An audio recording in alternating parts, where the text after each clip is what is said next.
Hello, everybody. Hello, welcome, good evening again, and welcome to another episode of Moses Mighty Men. Thank you for joining us today. It's an interesting study today. We're going to be looking at the life of Joshua. This is one that I've been waiting to get our teeth into. Joshua is a really interesting character. Obviously, it's sort of going towards the end of Moses' story. He takes over from Moses. But we're really going to be looking tonight at what it means to follow in footsteps like that. You know, we think sometimes that we have pressure. Imagine following in the footsteps of Moses. So it's going to be a really interesting discussion. I'm joined by my brothers. I don't know if it's how it appears on your screen, but I got Darren over here, Leif down here, and Thomas over there. And Thomas is going to be taking us through it, guys. Do you want to say hi? Very quick introduction. What's going on, everybody? Thank you so much for joining us today. As Ashley said, we're going to go through the story of, or partially through the story of Joshua. And again, just try to pull out some lessons and some observations and reflections which can help us as men to be better men, and hopefully for you as viewers to be better men as well. And for the ladies who are joining us, just to maybe some interesting, thought-provoking lines of conversations there. And obviously joined here by the brothers, and hopefully more will be joining us soon. We'll just get into some good conversation and try and see what we can learn. Yeah, hi guys, it's Darren again. Yeah, just really enjoying these studies. I enjoyed the last series and definitely thrilled to be part of this one. So similar to Tom, just hoping to learn and see what we can glean for our own lives from the story of Joshua. Hey everyone, Leif here. It's always a blessing to do this with my brothers and just see what we can gain today. I'm excited because Joshua, I haven't said this to the guys, but he's actually one of my favorite characters in the Bible. And I just love his life and his journey. So I'm really excited to see what we all gain from what we're going to read and learn about today. All right, now just before Thomas takes us into it, one thing I got to remind you guys of, I try and say this every week, but we love the discussion. We love talking about it amongst ourselves. We could keep going all night, but we want you guys to be here as well. And this is something that we've started this season. It's been amazing, but straight after the discussion today, we're going to be going into our after hours study. So those are the Zoom details. We're going to share them at the end as well, but we'd love you guys to join us in there. Any questions that you have, any points that come up, just be willing to share on there. It's not recorded, so you can say whatever you like. But yeah, we wanna connect with you on that as well. But without further ado, Tom, do you want to take us through what we're going to be covering today?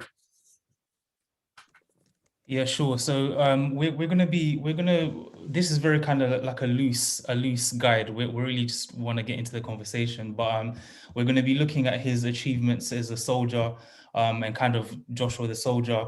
So some of the things that we learn when he's a spy going out to spy out the land with the other 12 spies in Canaan, and then also next in line as he assumes the reins of leadership.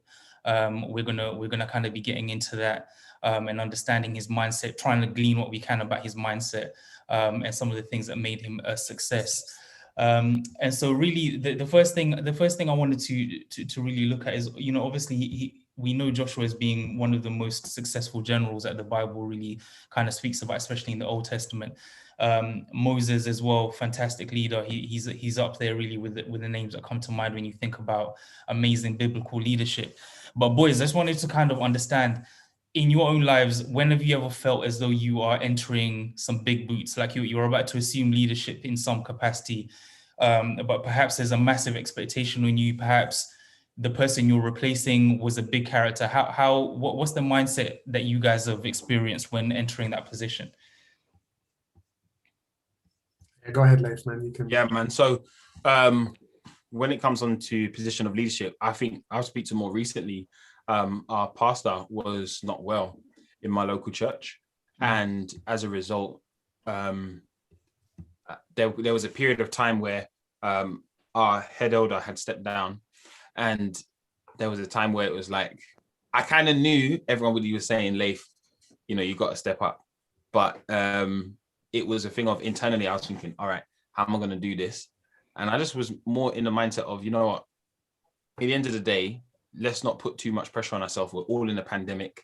Everybody's at home. Everybody's doing their thing. And what's good is the people that step down and one of them's here, they're all friends. You see what I'm saying? So it's like no one made it awkward, no one made it feel away or weird or anything like that. And that was a really good transition. And then God also allowed it so that some other people stepped up where other people stepped down. And it was a really smooth transition, better than anybody had assumed. And as much as our pastor now is back, that period, it showed me that, you know what, when it comes onto leadership, we must learn to allow God to lead, especially when it comes onto his things. Like if God has rose something up, if God has put something in place, then God will make the thing work as long as it's his will. And that's one area where I've begun to see more recently, where sometimes we can put more pressure on ourselves. If you are in a position of leadership, if you've ever been a leader, sometimes we can put more pressure upon ourselves, or we could assume the worst. But what God is showing me is to actually expect the best. And if something bad happens, still know that it was a part, or it was allowed to happen by God, and he's already given you the provision to deal with that thing anyway. So yeah, that's more something I've learned more recently. That makes sense. So the support of your peers made the transition. The fact that you felt as though the people you were taking over from, or taking the baton from, the fact that you felt you had their support made the transition easier, as well as the other things you've mentioned. Okay, cool. Any other reflections on that? Yeah, I'll go. And by the way, guys on the chat, if you're watching on YouTube or Facebook, please put your answers to this question as well, because we'd love to. You might have better stories than we do, but I know for me it was looking after. So I got voted as a youth leader in my church, and you know how they do this. Like they basically do this to you when you're still a youth yourself, or you're just out of it. And I think at that age, sort of, I guess I was sort of 17, 18 or something like that. But you have very little confidence in your way of doing things. So you're like, I have to be just like the person before me, you know, no matter how they did it or how effective it was. You're like, what your only impression of what a person in that role does is what you've seen. So you're not really trying to be yourself. And it's only like a little bit later that I figured out, you know, the best way to do this effectively is be authentic. Yourself. But yeah, that was something that I had to learn through that process. Was it's not necessarily the person in front of you was, you know, the best it could ever be, but it's still like you don't trust yourself enough to do things your own way until you kind of have more time in it. 100%. Darren, any reflections?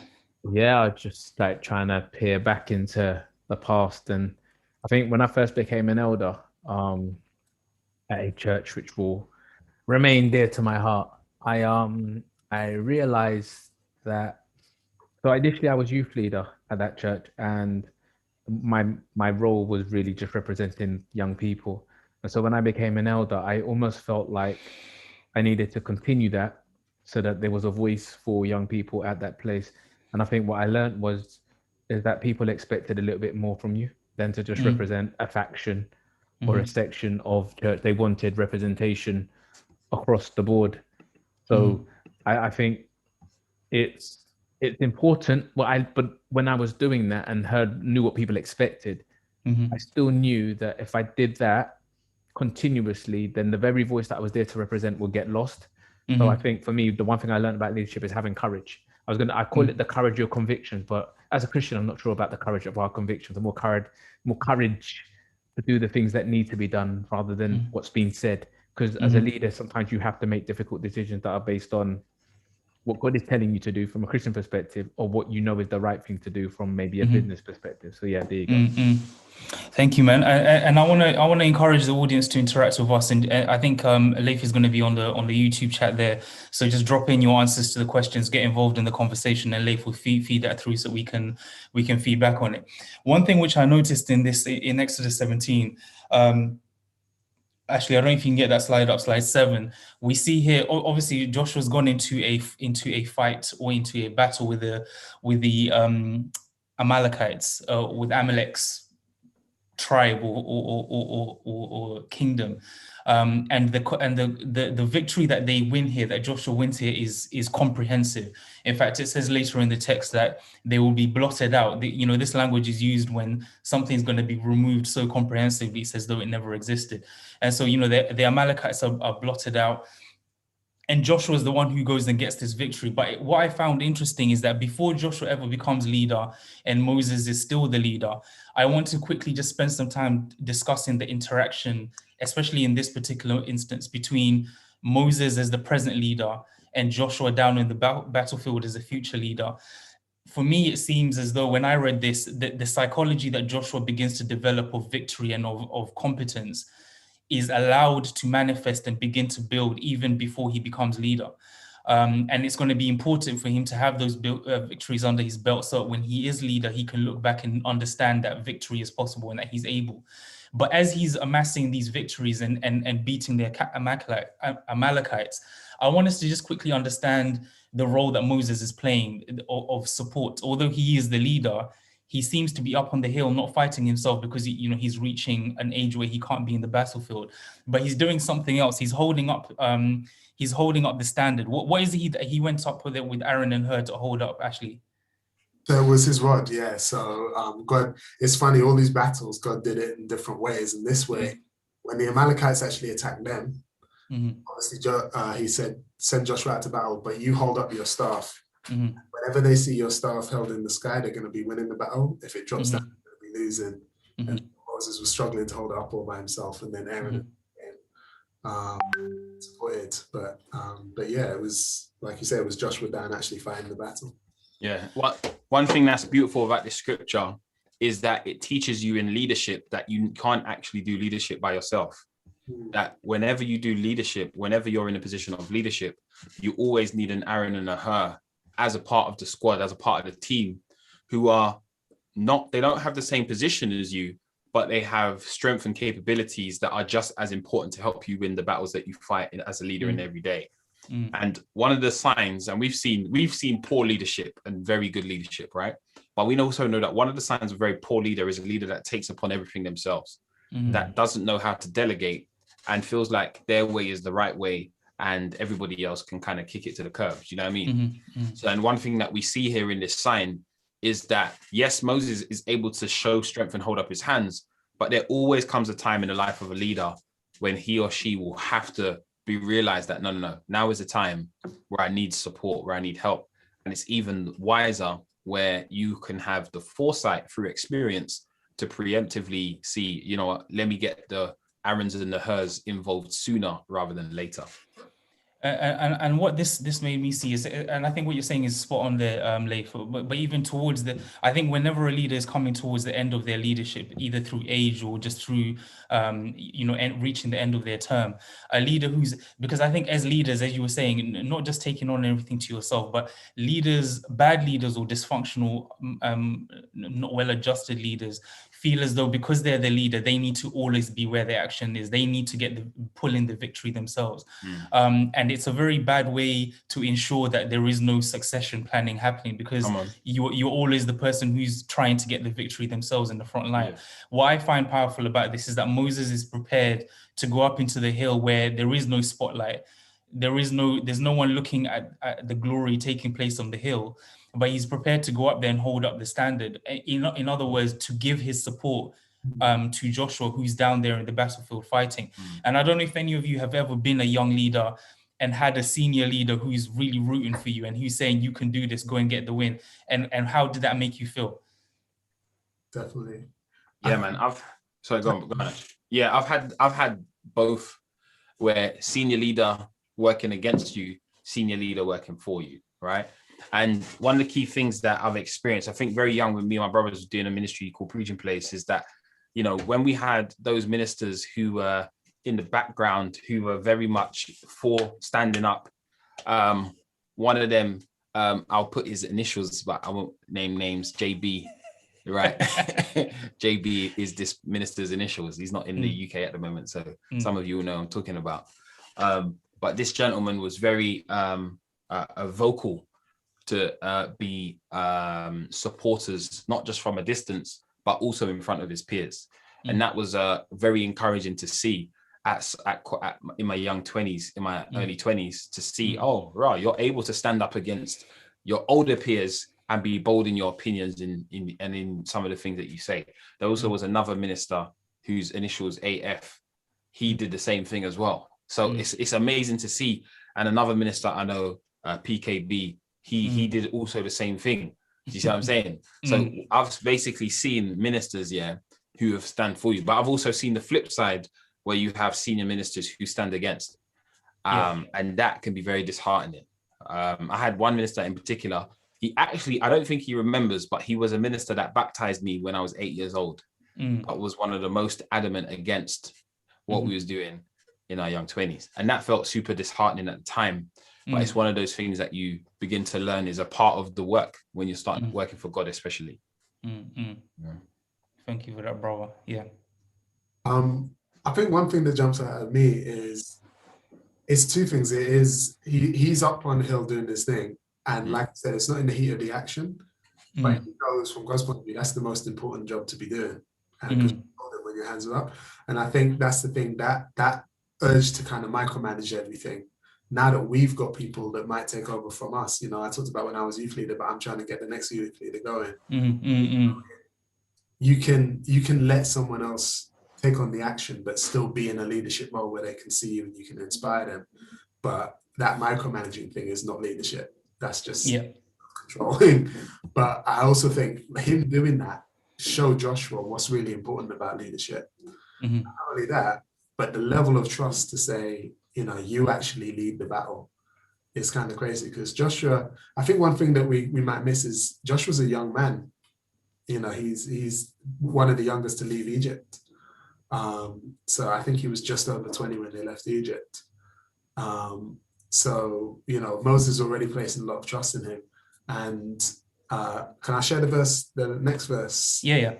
So there's one thing I didn't see until I put it in the slides today, but after they win the battle, God's talking to Moses and he says, then the Lord said to Moses, write this for a memorial in the book and recount it in the hearing of Joshua, that I will utterly blot out the remembrance of Amalek from under heaven. And so you can see, even at this point, this is before the 40 years wandering, it's already saying, make sure Joshua knows about, the important decisions. So that's, already you can see Moses is switched on to what God's wanting to put Joshua in the positions where he can see him working. This is powerful, right? That whole principle of succession. I think you mentioned it before, Thomas. I haven't grown up seeing it enough, unfortunately, but I do understand the power of it. In my workplace, one of the key things that they do in my workplace is, as much as you may be in a position, they do this thing called the handover, right? And yes, when someone's leaving a job, you do the handover. But one thing they do in my workplace is you have to do a notice period. And in that notice period, you're basically saying, during this time, let me show you, this is what I've been doing. This is, you write down your jobs, you basically articulate everything, you become super descriptive. But imagine if every leader took that notice period and made it their position from day one. So they even said, all right, from day one, my notice period is from the day I start. So from the day I start, as much as I'm leading, let me also, there's a pastor that we all know, his initials are EH, and he has this principle where he has, when you're in leadership, you should have one hand pointing up and one hand pointing down. So one is going up, right, to say I'm being mentored, and one's going down, means you're pulling someone up at the same time, right? And I always remembered that from him when it comes to leadership, and it's just stuck with me all my life. Yeah, no, that's powerful. I'd jump in real quick and say that I'm 100% on that point, that leaders need to prepare the landscape for future leaders.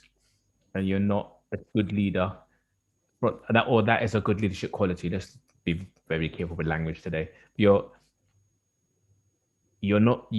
good leadership quality is to prepare the landscape for other leaders, because you are building something, as we see in Moses, you're building something that's for beyond you. I think sometimes the reasons why lots of companies fail is they have a moment ideal, which is they're just doing this for the moment, their existence. And you'll see that sometimes when a new leader comes in, they chop and change everything because their vision was short-sighted. Not always, but it can be that the new leader walks in and wants to do stuff already. But if you're preparing the landscape for future leaders, then the new leader that comes in doesn't have to change too much, can actually go with the flow because you're working with them to develop the vision that you've got. No, that's a powerful point. I think whenever I'm in my work, I'm seeing teams that are being built where only the leader can succeed, then he's already failed, because if there isn't a number 2 and a number 3 being prepared, then there is no real long-term success that's being generated or garnered there. Actually, yeah, I remember so some people know me now. I work for Apple, and I remember watching. I've been there for a while, but I remember watching Steve Jobs' funeral when he passed away, and obviously Tim Cook then took over. You're thinking, someone like Steve Jobs, how do you follow that? Founder of the company, most people say business genius, sees things years before they happen. How would you follow that? And one thing is, when Tim Cook got up to speak, he said something that Steve said to me the day before he died was, I'm putting you in charge of the company. They announced it that day the day before he died. But he said, I never want you to ask the question, what would Steve do? Yeah. You know what Steve would do. And I think that's the point. I mean, one of the quotes we used in the promotion of this study was that a great leader should never have to ask, what would the leader before me do? What would the famous person do?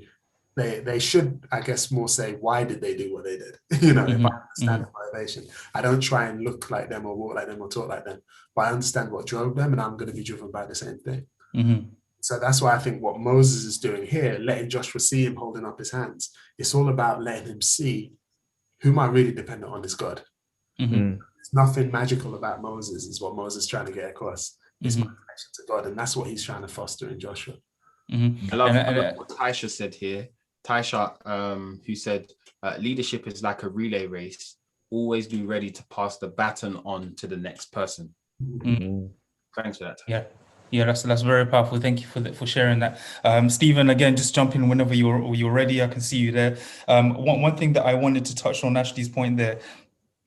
I think all of us here are interested in business in one level or another, and I think I found that to be so intriguing that Tim Cook has made the business a success using traits that are completely the opposite of what Steve Jobs had.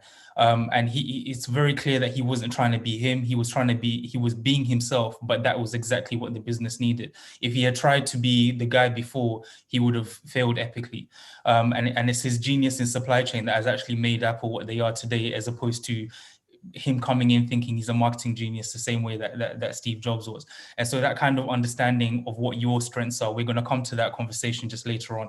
As we wrap up this bit very quickly, because we're mindful of time, slide 10 there, actually, there's a bit here where it says that when Moses then went up to the mountain with her and with Aaron and with Joshua, he says, in fact, I think it may be even in the slide before. He said, then Moses said, come up and go with me to the mountain, and I will give you tablets of stone. And I think there's somewhere here where the next verse here says, so Moses arose with his assistant Joshua.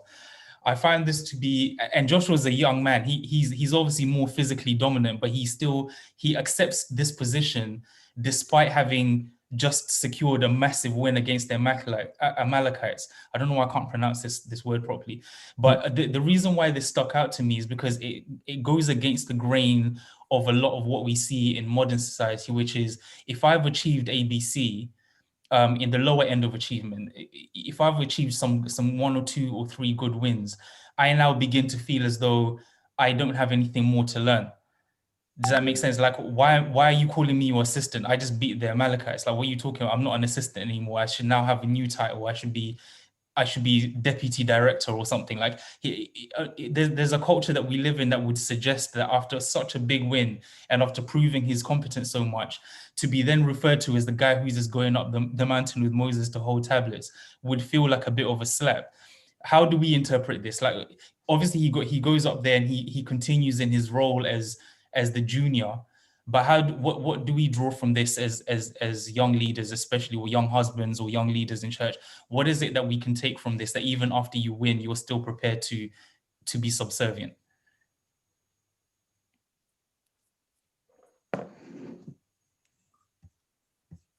Or what do we see in the text? Go ahead, Darren.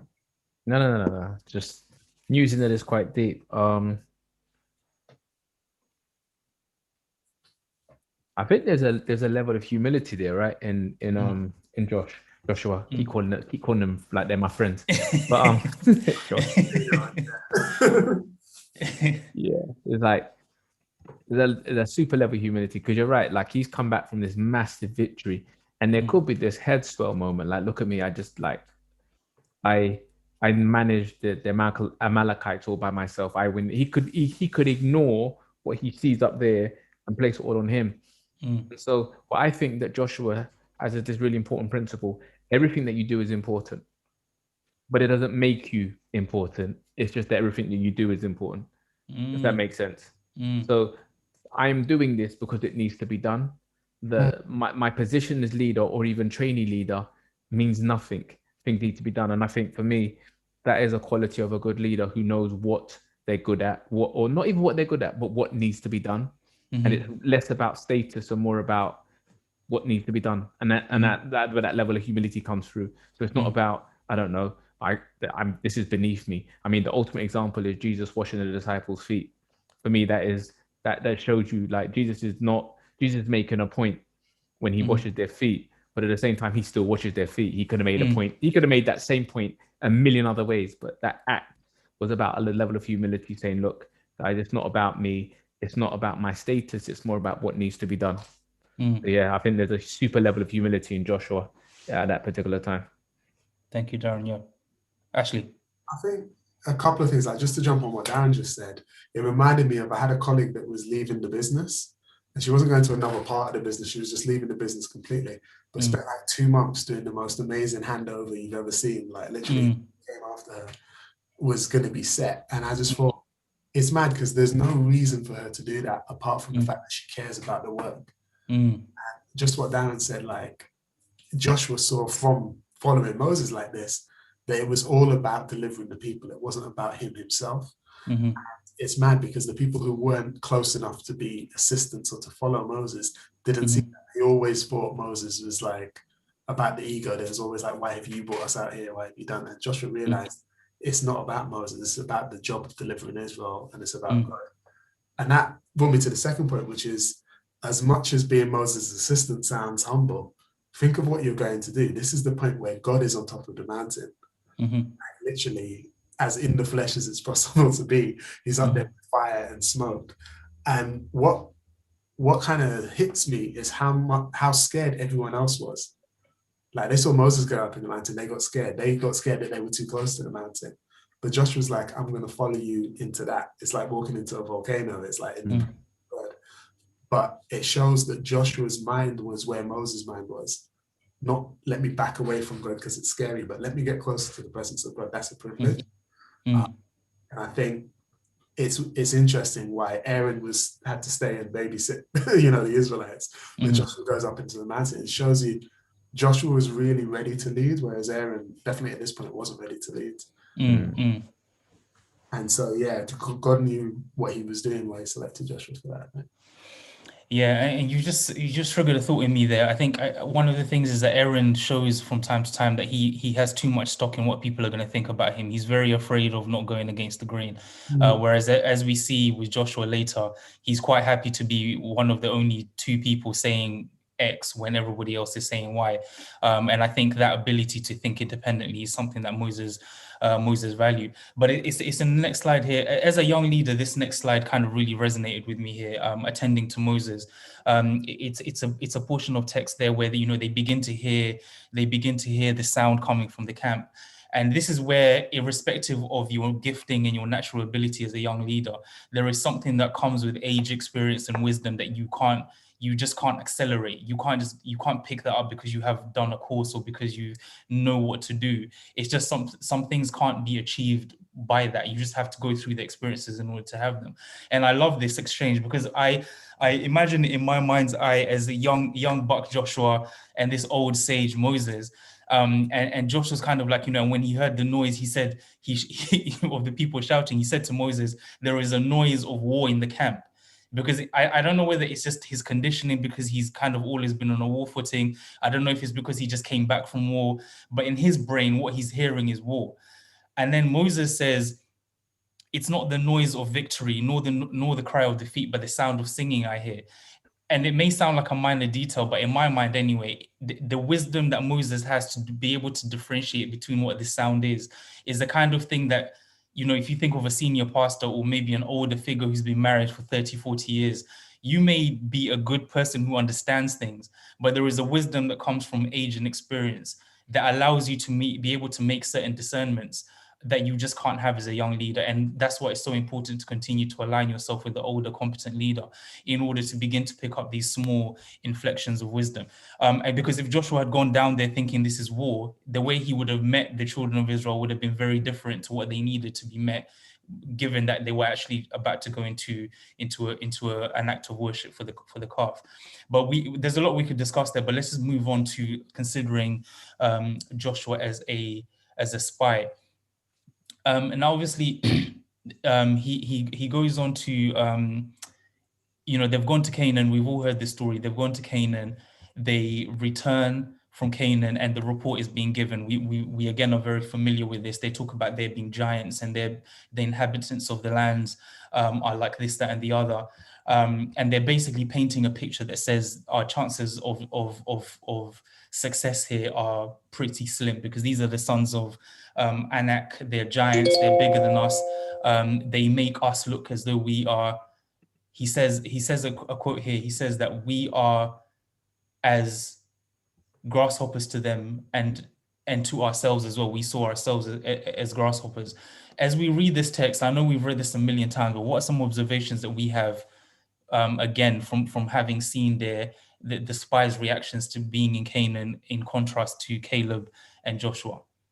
I want to jump in here real quick, because yeah, I love this, because I did a Bible study this morning, and one of the things that I see is that leadership or God-given leadership allows us to have vision. Mm-hmm. It's the kind of vision that allows you to look at an empty building site and imagine your headquarters. It's the kind of vision that allows you to walk into a house that's like collapsed on its last nerve, but yet what you can see is a 5-bedroom house with ensuite bathrooms everywhere, because you're not looking at it from the perspective of what it is, but what it can be. And I think that when Joshua and Caleb walk in, despite all the seemingly impossible situations that they're in, they see what God allows them to see. They recognize that this is the promised land.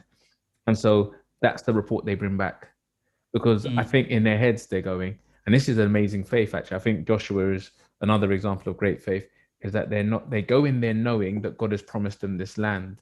And that, I think, allows them to see it in that guise, rather than seeing it for what it is. Because the truth of the matter is, those guys were big, but they weren't. God had already promised them the land.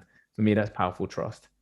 That you can trust God in that aspect, and not rely on what you can see, but rely on the vision that you've received or God has given you. Ashley?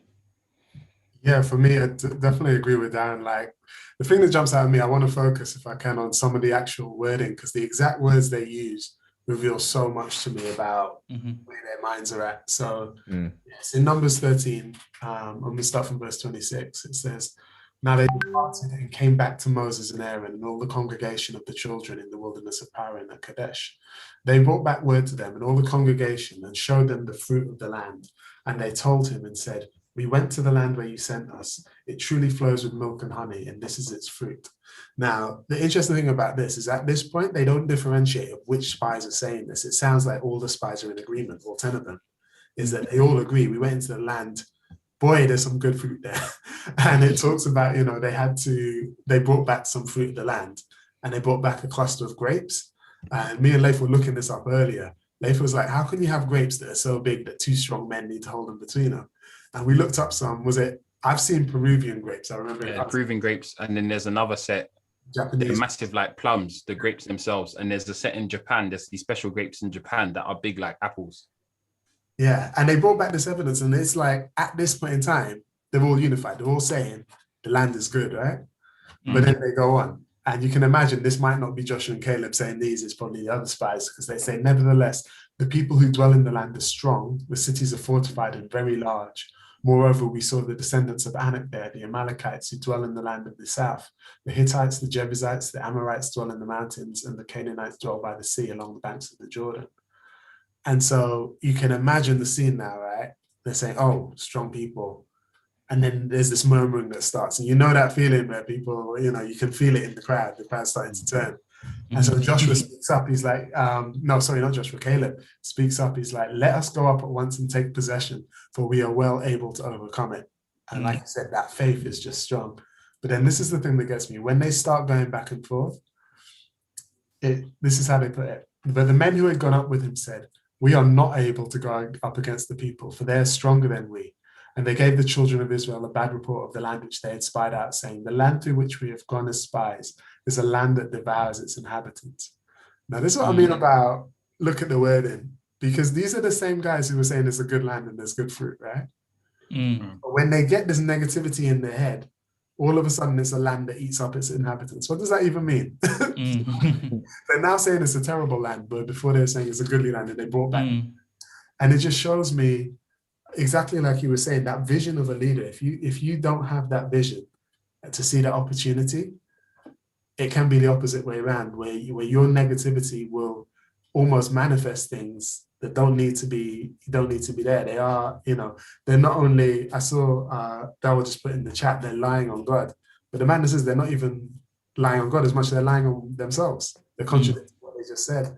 And I just thought that was crazy. And I know you're going to come to the last point, so I won't mention that now. But that's what jumped out, is to see the train of their negativity. How important it is not to let that negativity kind of fester in when you're trying to accomplish something, because it will, I think what this speaks to is that in leadership, you have to have courage, which leads into two things. There's like faith and fear. And we're always battling between these two mindsets. It's like, are you going to operate and lead from a position of faith? Or are you going to lead from a position of fear?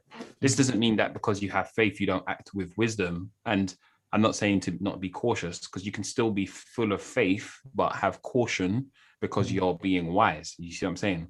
But what you're seeing here is they have the faith because they're like, they saw certain things that would have perked up faith in them. But when they looked at the people, for whatever reason, they made comments about their stature that made them feel like they wouldn't be able to overcome.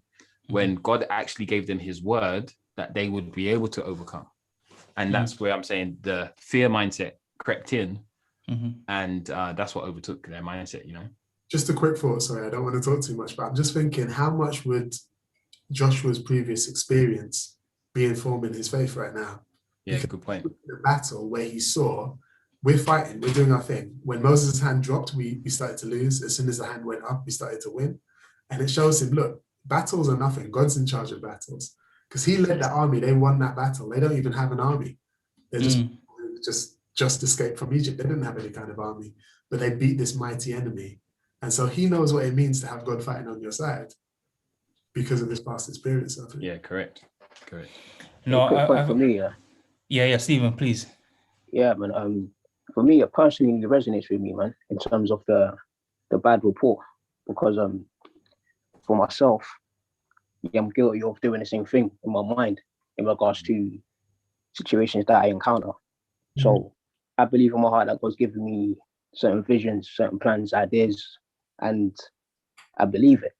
But then when I try to execute those visions and plans, and I see the full scale of what I need to do, I just start thinking to myself, man, like, I'm not too sure about this, you know what I mean? And I start doubting the plan and the vision, man. So it's like, for me, it's easy to look at the bad report and the people that gave it as if they say, man, like they're terrible. But personally, for me, I do that all the time sometimes, innit? And when I read it, it's just like, it goes to show that the negativity really does have an effect upon the mind and the actions, man.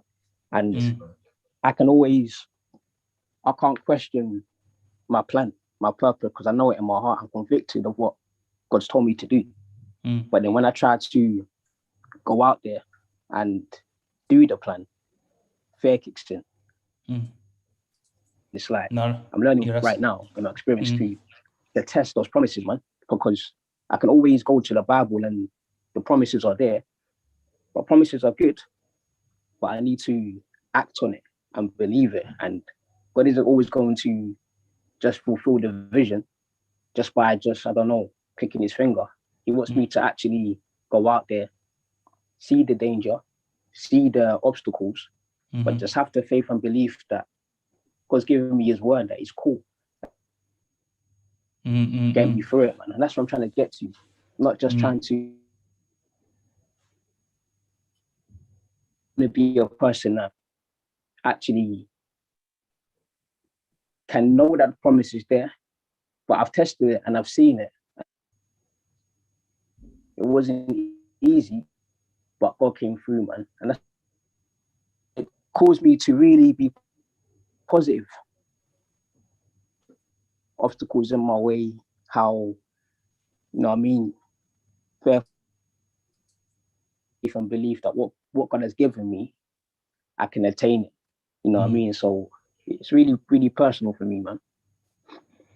No, thank you for that, Stephen. I appreciate that, and it's true. We can give ourselves a bad report, and I think one of the things I see here as well is if you believe you're going to fail or if you believe you're going to succeed, you're right. Whichever one you place your expectation in, you're right. And some of us here have been married for a short minute now, and I don't know if any of you guys who are husbands now have had this experience where you speak to an older couple and they're like, how's married life? And you're like, oh, it's so cool. We're having so much fun. Like it's amazing. Things are exciting. And they're like, oh yeah, you wait until you've had a couple of kids, or yeah, you wait until it's been 5 years. All of that's gonna stop. And I always wondered to myself, why are you telling me this? Like, why would you say to me, who's saying to you, I'm having a great time being married? Why would you now set me up to expect all this calamity and failure to come as though it's just a matter of fact? And I realized that if you believe this report, it's almost a self-fulfilling prophecy. Whatever you decide to believe is what's going to end up happening. And as long as you can switch off that and say, no, actually, my happiness and my joy in my marriage comes because I work for it and I want it to happen and I believe it's possible. Unless you say that, you're just going to end up believing what these people are saying, because for some reason, there's all these people out there who there's something in their head that's annoyed that you're having all of this great time in your marriage, and they want you to be as miserable as they are. And so they give you this bad report. And it's really up to us to decide we're not going to believe that report. We're going to believe the report that God has given. There's this powerful scripture in the Bible, which says, and just bouncing off of Stephen's point, Stephen, bro, we've all been there, man. Like that faith and fear mindset thing. Like we know the word says, 2 Timothy 1:7. We know the scripture, bro. That faith and fear, God has not given us a spirit of fear. Like, you know what I'm saying? But it's like the enemy can always drop that seed in. And this is why it's important just to remember simple scripture, in the book of Proverbs, it says there's death and life in the power of the tongue. And there's another scripture that says, I set before you two options, life and death, therefore choose life. And it's always that consistent thing that we have to practice. I personally believe, and, back me up if you believe this as well, family, that faith is a practice thing. Like we've got to practice having faith. As much as faith is a gift, yes, it's given to us, but we, in this gift being given to us, have to practice faith. We have to literally put ourselves in the spiritual gym and start pushing those weights that are beyond our current ability to push. But with Christ, all things are possible. You with me? So like, if we don't get into that spiritual gym and start going on those running machines and going on those treadmills and stuff, how are we going to build the faith muscle to be able to take that next step? You with me? So I feel like that's why I say in practice, we have to put ourselves in a situation where, the ground looks a bit shaky, but it's the only way my faith is going to grow. Like if I always stay in a position of comfort, and I'm speaking to myself when I say this, by the way, if I always stay in a position of comfort, there is no way for my faith to develop unless I get it tested, unless I allow it to be tested going forward. Do you see what I'm saying? I think Ashley, and then we move on to the next point. Yes, Ash. I think it's so influential who you surround yourself with, because I think Joshua and Caleb, their friends, they go together and they both come back. They're strengthened by each other's faith. Yeah, good point. And that's like there's a reason I'm like surrounded by on this discussion. the people specifically, because we're different. We all have different kind of characteristics, but these are the type of people that are around me. If I'm going through a low time, like I want to call someone like Leif, I want to call someone like Thomas, because I know my faith is going to be boosted by that discussion. There's people that we can have around us that will literally just sap the energy. And I think it is really on us sometimes to be the people, someone might be going through something, but to be there to give them the positive spin that they might be missing themselves. Yeah, and this is key. That positive report is really it has a material impact on what the outcomes are going to be, whether the report is good or whether the report is negative. And I want to quickly move on here because I want us to maintain the fact that Caleb and Joshua are not high. They haven't taken some drugs to have seen something different. They've all seen the same things that the other spies have seen. But there's a difference. So, when we look at, again, in Numbers 13 there, again, I'm not sure what verse this is, slide 14, actually. It says, but the men who had gone up with him said, we are not able to go up against these people, for they are stronger than we are. And they gave the children of Israel a bad report of the land which they had just spied out, saying, the land through which we have gone as spies is a land that devours its inhabitants. And all the people whom we saw in it are men of great stature. There we saw the giants, the descendants of Anak, and we were like grasshoppers in our own sight, and we were like grasshoppers in their sight. And I want us to I want us to quickly reflect on this idea, because later on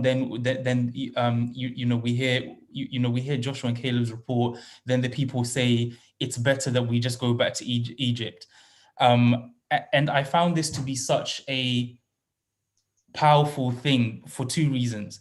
The first is it shows us the real true power of the negative report, because when you allow yourself to be consumed by fear and by the negative report from the people you surround yourself with or people who interact with you, you can be so deluded into thinking failure is inevitable that you would rather go back into incarceration and oppression than to build up the courage to fight the thing that you need to fight.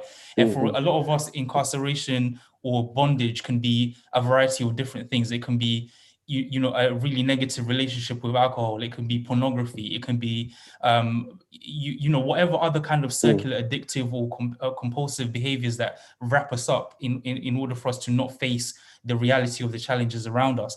These people have spent 400 years, however many generations that is, in bondage in Egypt, receiving the worst treatment as slaves.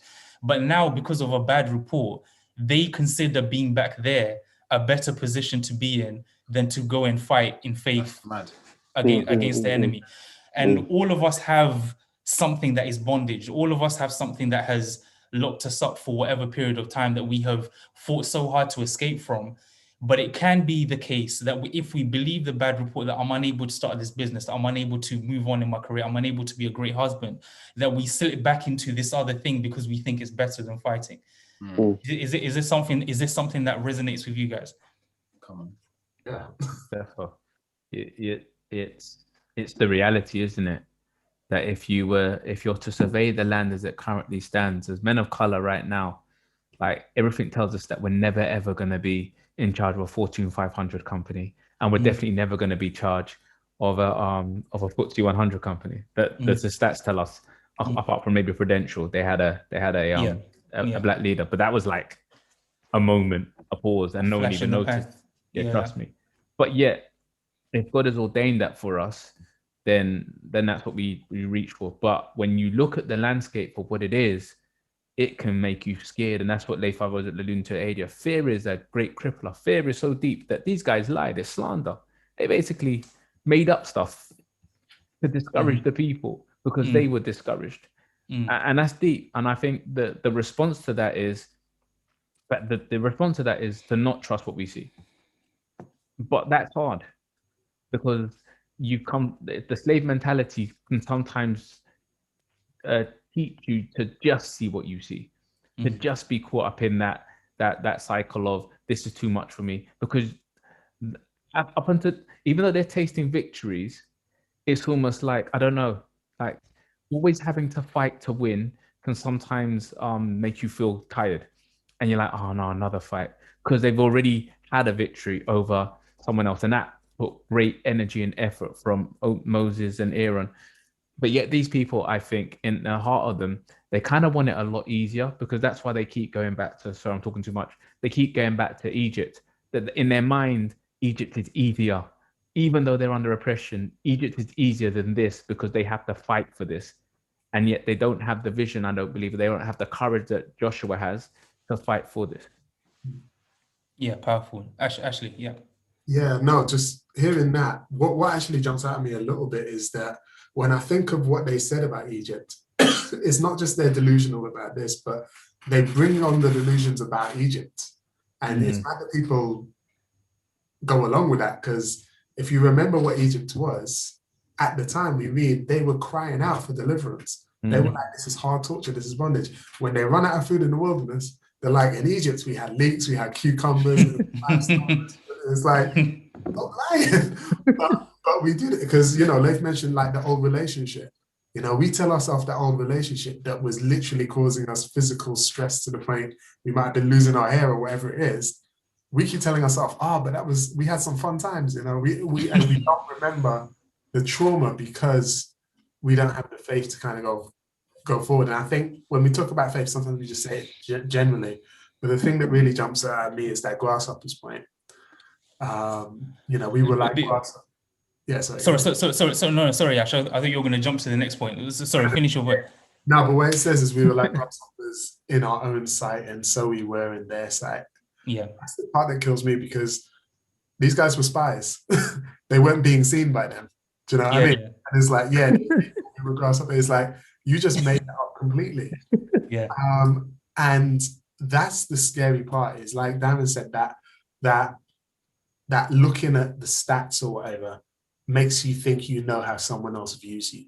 And how many opportunities, even in my life, I haven't gone for something because I thought I knew how someone else saw me. I found out they saw me completely differently. I didn't apply for, positions or roles or work because I thought they didn't see me like this. And I found out later, no, they saw me as fully capable. I just didn't, I saw myself as a grasshopper in my sight, And that even in relationships, you might have people, she's out of my league. She might not be out of your league, but you see yourself as a grasshopper in your own sight. So I think it's so important to and it's almost, I like what you said, Darren, about it's not,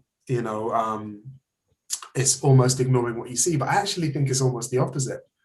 It's not being blinded, it's not being blinkered by what you only see in front of you. It's having the vision to see what's happened before and what's been promised ahead of you.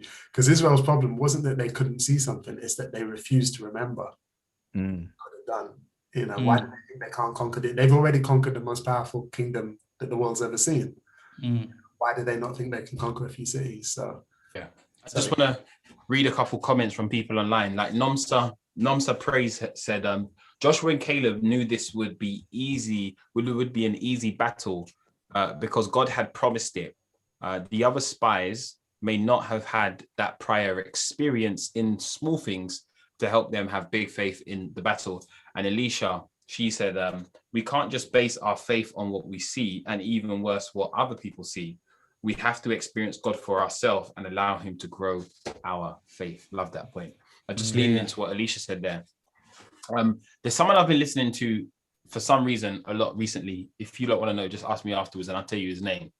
And one of the key things he asks or says in his videos is like, have you done therapy?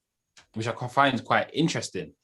And there's a reason why I'm leaning into this point, right? Is because as much as, yes, we can pray and we can believe, there is a power in actually practically stepping into a space where God has blessed people with wisdom to help you navigate challenges in your mind, in your mindset.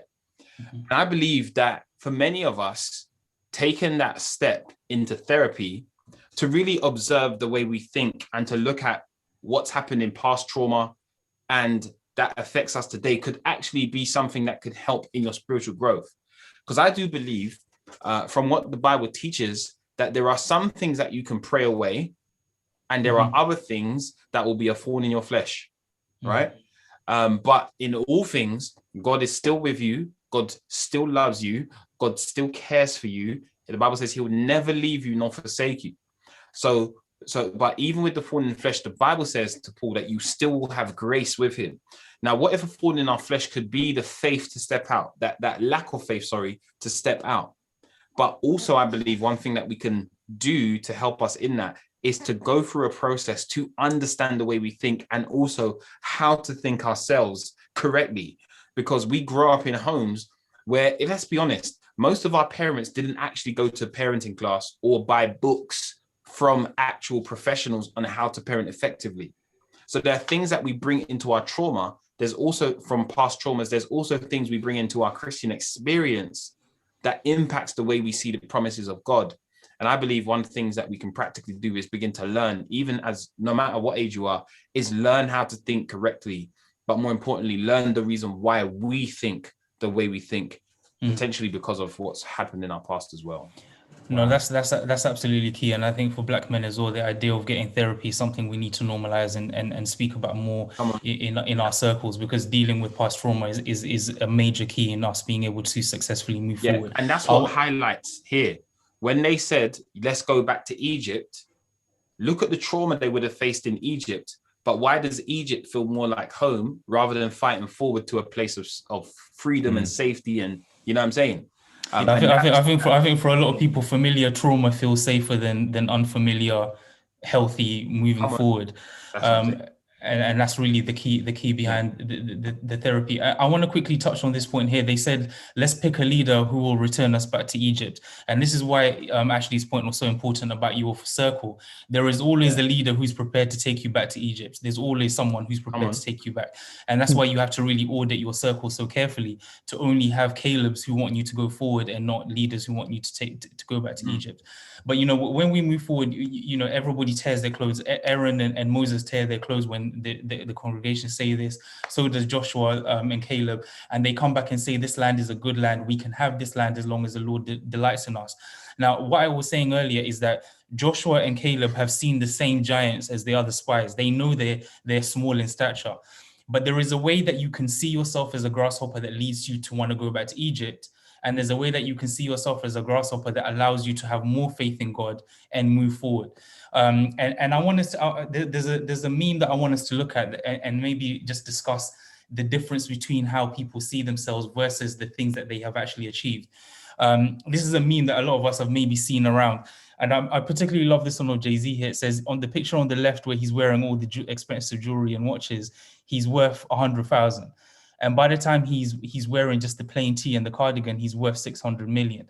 And the reason why I'm bringing this is because there is something about, for me, people who have achieved small and people who have not dared to do great things have to compensate for their lack of achievement by outward expressions of power or outward expressions of dominance of their leadership. Whereas I believe that people who have actually done something worth considering are more likely to see their smallness, are more likely to understand that there is something bigger than me that has driven me to this great success.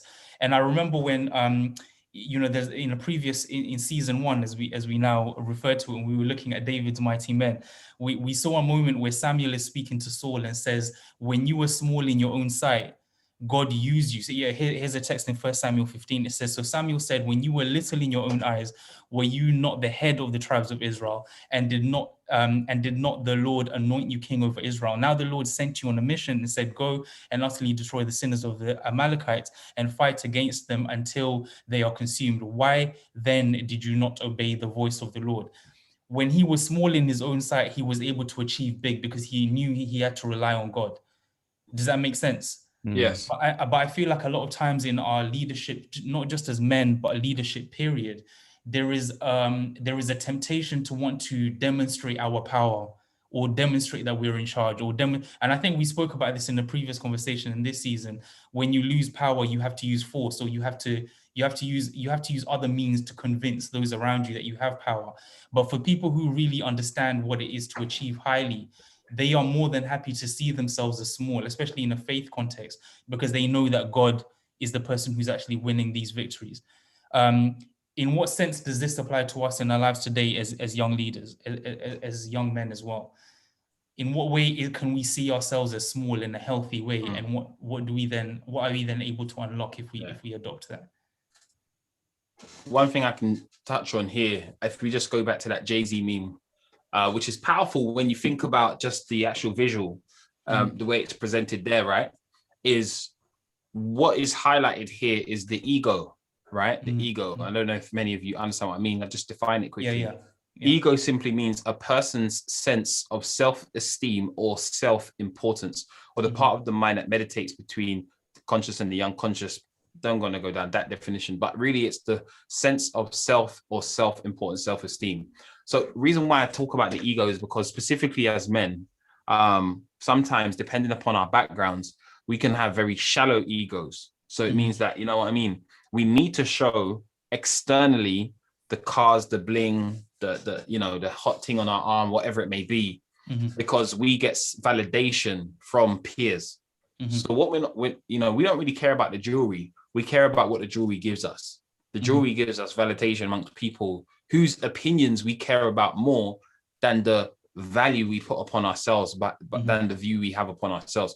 And this kind of back again, it leads to my point around therapy, because many of us don't realize that we could care too much about the opinions of other people to the point where those opinions are crippling and potentially even crippling our own dreams and our own calling that God has placed upon our life. And then also you have your own thoughts about yourself as well. And I love that correlation. I mean, I remember reading an article about is it Mark Zuckerberg, who I think he's got like a uniform of clothes where it's like the same top, the same jeans every day. So he doesn't have, so it's one less thing to think about, right? But I guess Jay-Z at $100,000 20 years ago would have been thinking, I can't wear the same thing tomorrow because X, Y, and Z people will see me and comment on the fact that I'm wearing the same thing again. You with me? It's like the complete opposite way of thinking.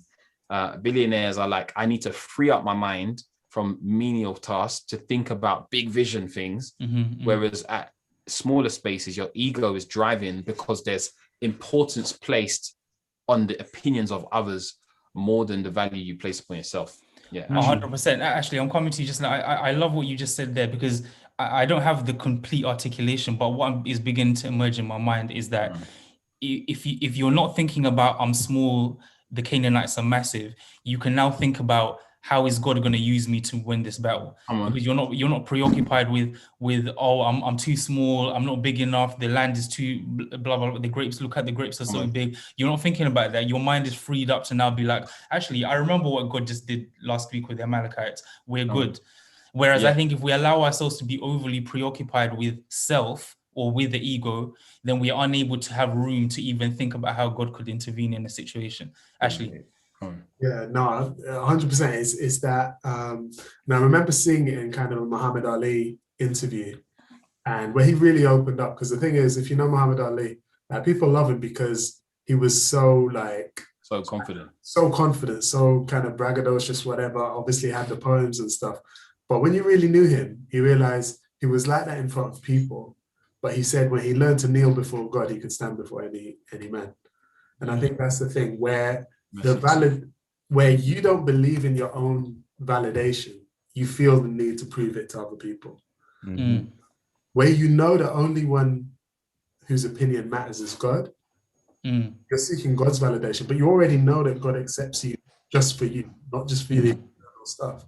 When you're confident in that, like, who's there left to prove something to? You know what I'm saying? And it's so funny when you see the confidence that people who've fallen on their face before God. You look at Daniel. Look at how Daniel interacts with God, right? In the book of Daniel, he sees God. He literally falls on his face as if he's dead. He knows who God is compared to him. But then look at every king and monarch that he comes to. He's just talking to them on the level because he's not pleased by them anymore. Because, if I've been talking to God and I know I'm cool with God, I have nothing to prove in front of you. And I think that's really the part that it can't be faked. Do you know what I mean? You have to actually get to the part where you see it. And it reminded me a bit, what you were saying, Thomas, about couples that have been married maybe 5-10 years will, turn around at you and tell you how hard it's going to be and whatnot. What's interesting is I've got a friend who works in a nursing home, and she talks about the older couples, like the old couples. They've been through it. Mm, But they won't tell you anything about how hard marriage is. They'll tell you marriage is sweet. It's the best thing. mm, mm, And it's not mm. just they've been together for a longer time, but I feel like they've reached the point where they know they don't even need to prove how great their marriage is to other people. Yeah. They realize this is just for us. And Yeah. I think it's interesting that is I've noticed that as a trend. Obviously, there's generalizations and stuff, but you see couples who've been together for 40, 50 years. Mm. They tend not to give you that negative, oh, watch out, it's going to be terrible. They Right. take Yeah. positive, and I think it's because they've passed the stage of trying to prove to anyone except themselves. And that's really when you unlock the true joy in anything, is when you unshackle yourself from the opinions of others, as Leif was saying, and as you're now reiterating, and really focus on what it is, on what it is that you know you've been called to do. And I think Stephen made that point earlier as well, is when you really have a focus on what it is you've been called to do, all of the other bad reports that begin to circle around lose their voice. Leif, and then we're going to move on to the next final point. On that point, how would you compare like a Kanye West to like a Jay-Z? Or is that a different discussion? Because I think about ego and like, do you know what I'm saying? Because like where you see Kanye West, you know, I think I would compare him to like Muhammad Ali in the sense self-confidence is like through the roof, vision is through the roof, right? Yeah. But I know there's a bit of mental health there in one sense, but at the same time, since he's dedicated his life to God, I think he's worth more than Jay-Z now. No, he is. He's worth over 4 billion now. Yeah, he's the richest black man in America, or something, or globally, or something like that. I think the way that I balance the two, and I'm quite vocal about Kanye on my socials. I feel like he's ultimately a genius, but I think with all of these things, I think when you look in hindsight, and I don't want this to become about Kanye, so we're gonna do quick 2 minutes and then swing on. But I think a lot of times we may look back in time at people who were geniuses or people who achieved great things, and we whitewash their reality of who they were. So we remove any mental health struggles that they had. We remove any personal struggles that they had. We do this all the time with MLK, is that we think of him as this sage. But he was sleeping around in that. Right, this guy was a real guy. Like, he had actual issues that were really kind of putting fire or coals under his feet. And I feel like Kanye's self-confidence and authenticity is through the roof, which is effectively what will always allow him to succeed. But there is also dysfunction. There is also mental health challenges. There is also a bunch of different things that come along that. But I feel like recognizing his brilliance in the moment is more empowering to him and people like him with those challenges than cussing him once he's alive. And then in 30 years time, 50 years time, 100 years time, when he's dead, you talk about him in Harvard Business School as being the greatest business mind of his generation. And now you whitewash all of his struggles, because now everybody who's suffering with those mental health challenges or with major trauma from early life, you no longer speak about them in an empowering way as though they can achieve something today. They miss out on that whole messaging. And I think that's why it's so important to not just focus on Kanye's dysfunction, but actually his authenticity and self-belief is a lesson for a lot of people. But now it moves us actually quite nicely onto our final point here. We're going to try and wrap this up in less than 10 minutes. It's, Joshua taking on the mantle. And, after the death of Moses, God speaks to him and says that my servant Moses is dead now. Therefore, arise and go to this Jordan. And this is a text that is quite familiar to us. If we move on to the next text there, he says, "No man shall be able to stand before you all the days of your life. As I was with Moses, I will be with you. I will not leave you or forsake you. Be strong and of good courage. For to this people you shall divide an inheritance of the land which I swore to their fathers to give them. Only be strong, be courageous." And he goes through all of these promises and he's telling them to be strong, be courageous, be strong, be courageous. One thing that stood out to me is essentially God is telling him, you will win everywhere you go. Everything your foot touches will be yours. And I will be with you, be strong and be courageous. But all of this invitation to be strong and courageous, Joshua has already been all of these things. He's already been strong and courageous. That's what defines Joshua for pretty much his whole life.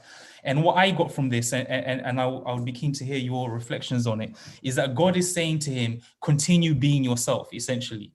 Don't try and be like Moses. Don't try and fill his shoes. Don't say to yourself, and I think I actually was making this point with the Tim Cook, Steve Jobs analogy. Don't try and be like the last guy. You're going to be a success moving forward because of exactly who you are. And I feel like as young leaders, this is something which can weigh on us heavily in a negative way, where you feel like you have a task to do or a job to do or a mission to go on. And instead of saying, how can I be a success being myself? We often try and say, how can I be like that guy? How can I do this like Leif? I'm doing some digital stuff. Leif is smashing this. How can I be like him? I want to be an artist. I see that Ashley's killing it. How can I draw like him? And so what do you see when you see this interaction with him and God? For me, I see God telling him, continue being yourself. This is how you're going to win. Authenticity. What is it that you're reading from this interaction in Joshua 1 here? I think it's bang on what you just said. It is God, basically, it's God telling Joshua just to keep on being yourself. That's powerful, because what you see, obviously, the ultimate model of leadership is God, right? Yeah. But what you see is that God obviously recognizes who Joshua is and says, you don't have to change now. I think I haven't done it yet, but I'm gonna start. I've begun to get tired of self-help books. I've got loads of them. They're hidden away somewhere for me to read, and I think I've got tired of them from aspect. Lots of them that I read, they have this tagline: "This doesn't fail. This worked for me, so it should work for you." But life isn't vanilla. That's what I've learned. I've learned that your personality and your character will determine your success way more than the measures that Leif takes. And ultimately, I wasn't called to be Leif. So even in this aspect, Joshua wasn't called to be Moses. He was called to be Joshua. That wasn't even his plan. Joshua's job, Joshua was always being trained not to lead them to the promised land, but lead them in the promised land. And I think because that is a distinction, if you understand that, you recognize that maybe a different skill set is needed anyway. And so if you've been called to do the job, like it's like you go for a job interview and you get the job and because you match the job description, there is no need for you now to change your principles because you've got the job. You've got the job based on who you are, not based on who they want you to be. Unless, of course, that's what they said. Otherwise, you wouldn't have got the job unless they badly employed. So for me, that's deep. It's that whole idea of just remaining as you are, but getting the encouragement that it's okay to be as you are and not right. You know what? You need to change this and you need to change that. No, he says, stay as you are and stay with the word in your mouth, because those are the things that are going to keep you, because those are the things that kept you. I love that. One of the key things you want to deal with. Yeah, like the topic of individuality. I love that you brought that up. It's something that I really battled with especially in my early 20s, is that comparing myself to other people, and Paul puts it beautifully where he says to compare yourself amongst yourself is not wise, right? That God has blessed each and every person with your own unique DNA, for example. Even twins, they may have similar DNA, but there's still individual characteristics about each twin that parents can say, oh yeah, that's twin number one, that's twin number two. You with me? Darren can speak to that more than I can. Yeah. So that's why I say individuality is something that is imprinted on the human individual, right? And I love this quote in the book Education, which says, the gospel deals with individuals. Every human has a soul to save or a soul to lose. Each has an individuality separate and distinct from all others. And it says this: each must be convicted for himself, and even and herself, converted for himself and herself. And why I love that is because this is the key point. Yeah, each has an individuality separate and distinct from all others. And so many of us can believe that, in a sense, one of the terms that we hate and is when people like to use the term black people or women or men. Like, for example, that unfortunate situation with the young lady that was murdered, and then that MP came out and saying we should put a curfew on all men, right? Like, those are the blanket things that we hate, and that whole thing where it's like that monolithic way to describe people based upon attributes that are out of their control, like race or gender. Do you see what I'm saying? And this individuality point is so important, because there are unique individual attributes about you that make you unique and distinct. There's a reason why you buy the brands that you buy, why you buy the clothes you buy, why you listen to the music you listen to. Even if other people do, there's a reason why you like it. Do you see what I'm saying? There's a reason why you watch what you watch or go where you go, or there's a reason why you pick the person you chose or like the people you like, because there are individual and unique stories and things that's happened in your life that make you a valuable person and give you the power to do things that nobody else can do in the way you do it. And that's why I love when we can begin to become more aware of our individuality, that gives us the confidence to be able to step into our true self. And this is why it's very good to go on the journey to understand our own purpose and what we're passionate about, what the world needs, and also what people are willing to pay for. That's another discussion. But it's really important to go on that journey, because in a world where monolithic becomes the standard of the day, individuality is the thing that stands out. And it's the reason why people pay attention to those who really take their uniqueness and scream it. And in other words, what I mean is confidently share it with the world, you see. Yeah, actually. Thank you, Leif. Cool, man. I think one thing that I love about that is he's telling Joshua, I 100% agree with you. I think that's a great point to bring out. When he says, well, pay attention, when God tells you something like 10 times in a paragraph, it's probably like, and over again, he says, don't forget the word, stick to the word, but be strong and of good courage. Strong and courageous. Basically means stay connected with God while being yourself. That's how you're going to succeed. 100% agree. He's saying, don't try and be Moses. You're not Moses, you're Joshua.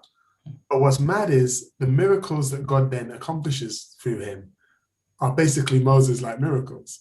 Because he's like, now you're going to stand in the River Jordan, in the Promised Land. You're going to separate the waters and you're going to walk through on dry land. And God knows what he's doing, because he's reassuring him, be yourself. And then he's like, listen, the miracle stuff, that wasn't Moses, that was me. It goes to me, I'm still with you. I'm the same God. So you can part the Red Sea. That's not Moses's trick. That's my trick. And so if you need to do it, I'm there with you. And he also needs to tell them, be strong and good courage, because like Leif said, he's not taking them to the Promised Land. He's leading them in the Promised Land. A lot of conquest.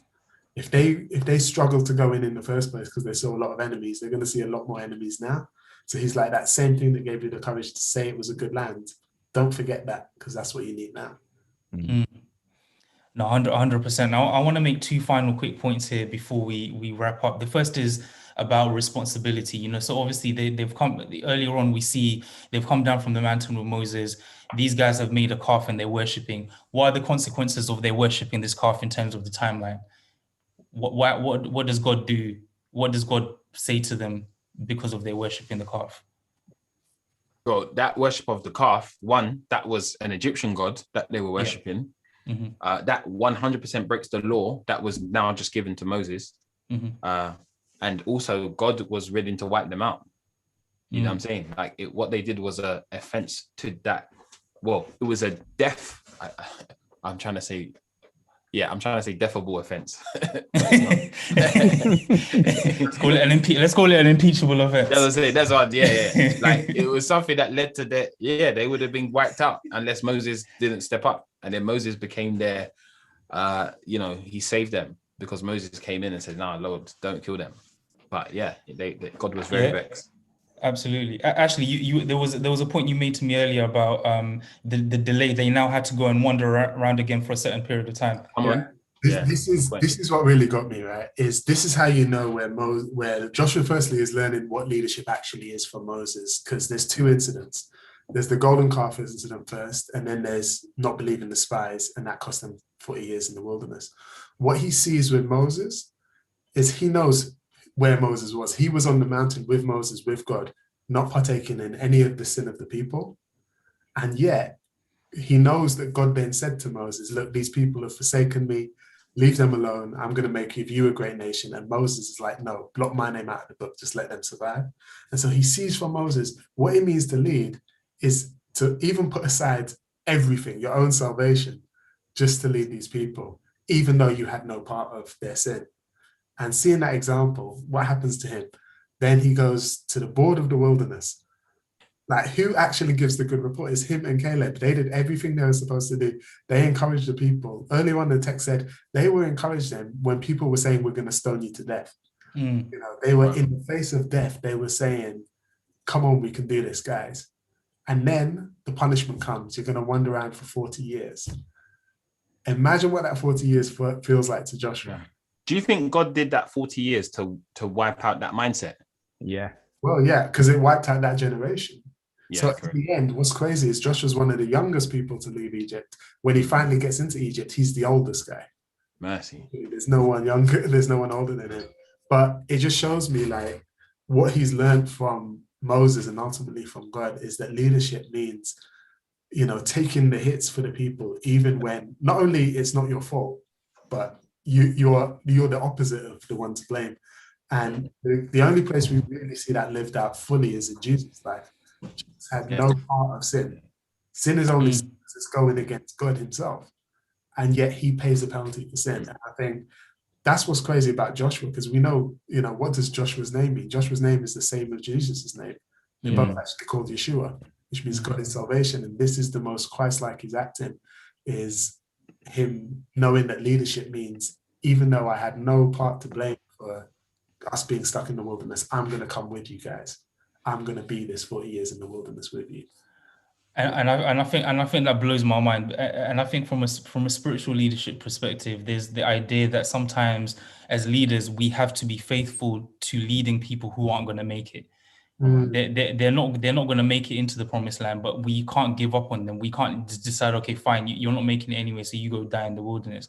And I feel like it's a big challenge, especially for Adventist leaders, because we want to believe everybody under the auspices of our leadership is the reason why they are worth attending to is because they are saints and they're going to make it and they're going to stop doing their bad things. But sometimes there are people who are going to continue doing their thing until the very end, and you still have to be a faithful leader to them, even though they're not going to make it. They're getting into heaven is not what makes them worth your time and attention and effort. They're making it into Canaan is not what makes them worth Joshua's time. Joshua has to lead them because that's what he has been called to do. Very quickly, Leif, and then we move on. You were going to say something? Well, it was more like when I look at like a Boris or any leader who doesn't operate from a spiritual point of view, it makes me pray for them more, as much as we can. I may have strong opinions about leadership, but what I'm saying is because they're not operating from a position where they serve God, it makes me pray for them even more. Do you know what I mean? Okay, yeah, no, I hear that, and so this point of responsibility is massive, because a lot of times what we're seeing, the lesson we're seeing from Joshua that he saw from Moses, is that leadership also means taking responsibility for something that wasn't your fault. And so, a lot of the conversations that we hear in society now about social injustice calls for us, a group of people, to take responsibility for things that are not their fault. When we have to go in and march or lobby or try and push through certain legislation, we are being responsible for things that we didn't cause. We didn't make these injustices happen. We were not involved in the social injustices. However, on a certain level, we are being called to be responsible for them. And it's a key part of the leadership we're seeing from Joshua. Man, just to quickly jump in. The word that I like that describes what you're talking about is accountability. I'm there when I need to be there. And it doesn't matter what happens, whether it's my fault or not, it's not the issue. Something needs to be done. Someone needs to be there. I'm there. On that point, can I just lean into that quickly and say, do you feel like this is where gender plays a bigger role in some respects? Like, is it more impactful if more men step up? Because I'm seeing a lot of women. Women are doing fantastic when it comes into social injustice. I'm not saying men aren't there, but what I am saying is like the MLKs and the Martins of old don't really shine as much now, but you've got your Tamika Mowries and a lot of females who are shining much brighter in our current day. Do you think that's where gender does play a bigger impact in our current day when it comes on to those social injustices sometimes? I think my reflection there is that because of how absent from the wheel men have been in certain spaces, and women have, and in church there's no place where it's more true than in church. Is because of men absconding from duty for so long or for so deeply, and women have had to take those roles. It does become more impactful when men step up, not because there's something inherently magical about men, but it's just because they've been missing for so long in certain spaces. So I think in that respect it makes an impact. But I think what it also does is, for any person who is caught up in any kind of misogyny or thinking that women are accessories to my success, often even the most progressive conversation right now is essentially about adding women to spaces. as opposed to women being fundamental cornerstones of the spaces that exist, which is a key foundation of African society pre-slavery. But that's a conversation for another day. Is this idea that, okay, I've built my city, as long as the leadership is now 50% women, I'm a good guy. I think really where we're trying to get to is that city didn't exist without women being at the table in the first place. So I think the fact that they are saving our lives should bring us to the point where we value them even more as being fundamental parts of the societies that we want to live in, as opposed to afterthoughts. Actually, I think just touching on that, I think, obviously it's big generalizations, but I think the one thing that we see in this story is that level of humility, of accepting responsibility for stuff that you didn't do. And that's, are you saying just genderless, actually?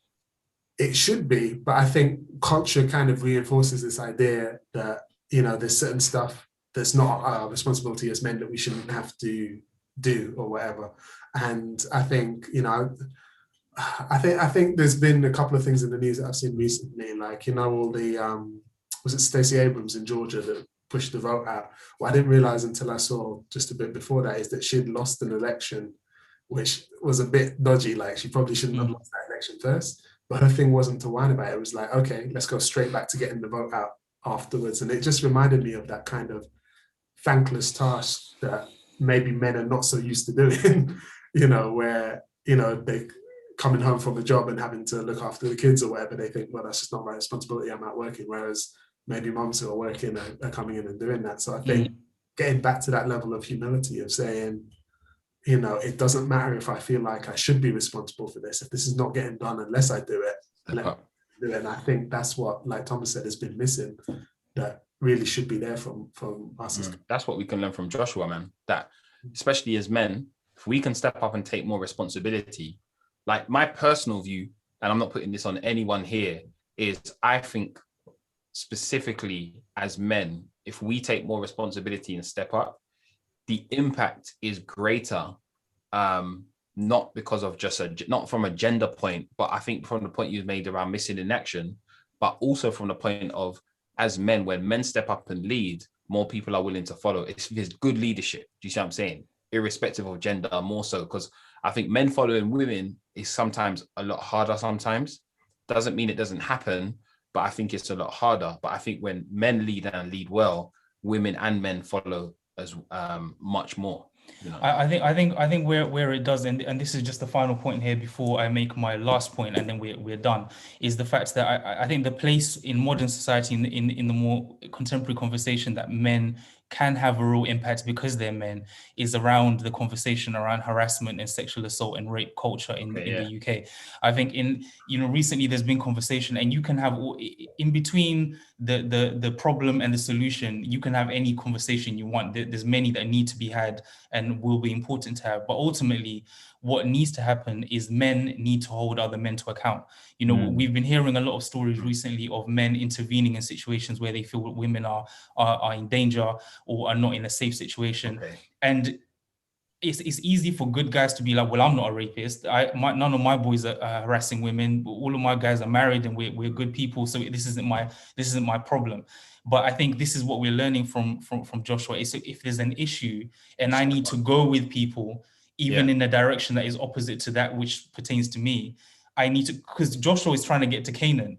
These people have now been told you've got to go wander in the wilderness, and he still goes with them. The wilderness has got nothing to do with it, but he still walks into that wilderness in order to provide the leadership required to get us back to where we're supposed to be going. And I think that's the leadership that today men can really make an impact in, because they're men, is that there are certain things when we say it, don't do this, or this behavior is out of order. It's more impactful than when a woman says it, because when a woman says it, men are just going to think, oh, it's you lot moaning again. Whereas when we say it, it's like, Ray, he didn't need to say that, but he's still saying it. Let me stop and think. Ash.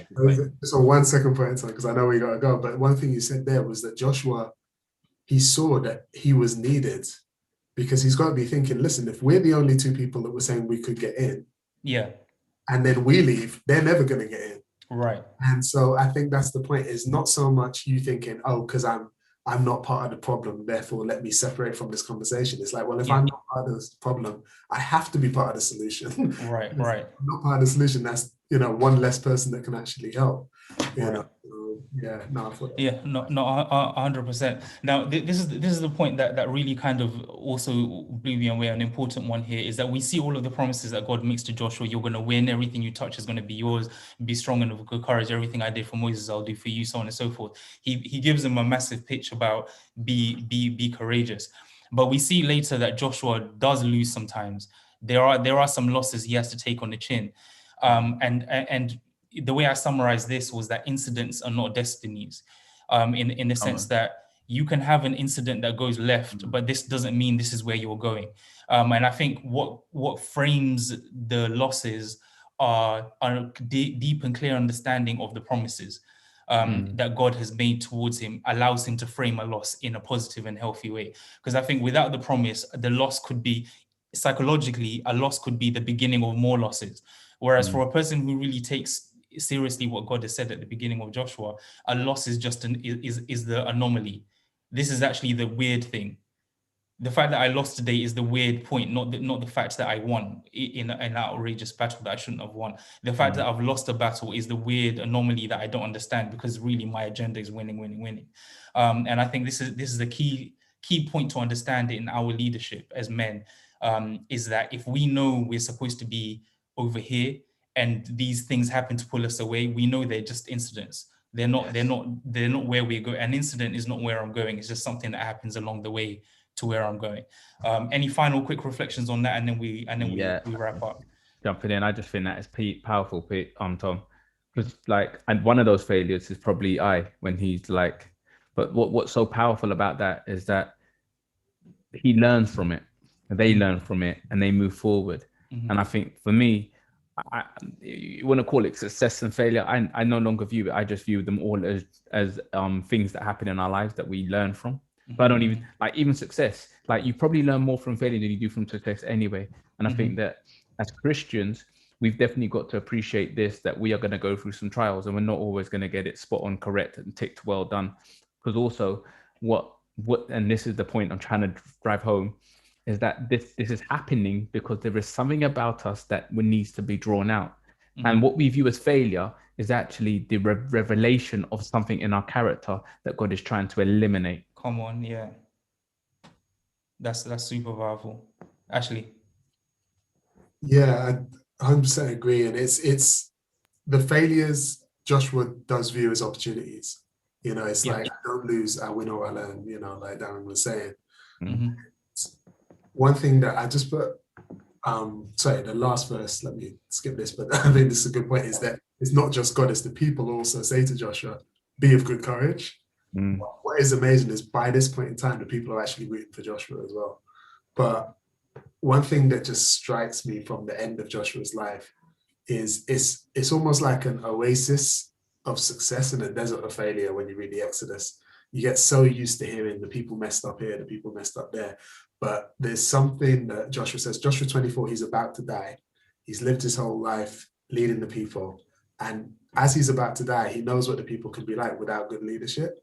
So he makes this speech and he says, choose who you're going to serve.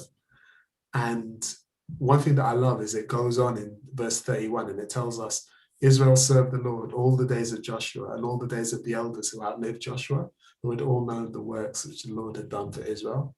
And I think for me, that's like literally, like I said, it's like an oasis. When you read that, it's one of those few points where you're like, oh, Israel really got it. And they didn't get it for 10 years. They got it for the rest of those people's lives. Joshua's example actually showed them, let's stick with God. Let's be strong. Let's be of good courage. And they did stick with it. And I think that is such a eye opener for me to know that, this Joshua's example, what we're seeing here, that is a leadership lesson that we can actually take and expect success from it. It's reassuring after so many failures in the wilderness to know, the story has a happy ending. 100%, man, 100%. But thank you, everyone, for your contributions to the conversation. It's been a really good one, as they always are. And I think the points that we've discussed are central. There's no superfluous points here. I think they're all central to understanding leadership as men in the society that we live in today, given the issues that we are facing. And I hope that we are able to go back to where we have influence and really exemplify this kind of leadership for the benefit of the communities that we serve. And yeah, thank you, Ashley, for this opportunity.